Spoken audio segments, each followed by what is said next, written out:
Hello বন্ধুরা, welcome back to my new blog.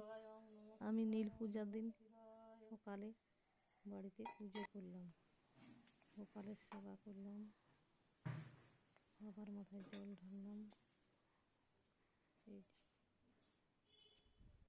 এই যে আমাদের শিব বাবা, বাড়িতে এই যে আরও অন্য ঠাকুরের সমস্ত ঠাকুরের পুজো করে এবার মন্দিরে যাওয়ার জন্য বেরিয়ে পড়লাম পুজোর জন্য।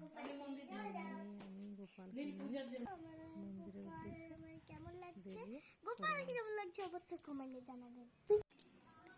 মন্দিরে পৌঁছে গেছি।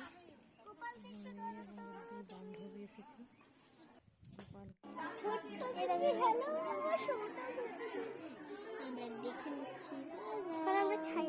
প্রচন্ড ভিড়।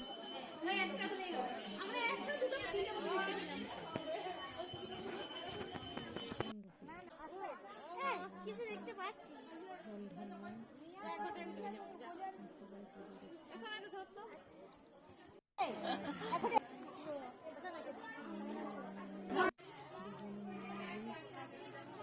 মোমবাতি জ্বালিয়ে দিলাম। আমি কুলফি খেয়ে তারপর বাড়ি ফিরলাম। আজ এতটাই বন্ধু, টাটা।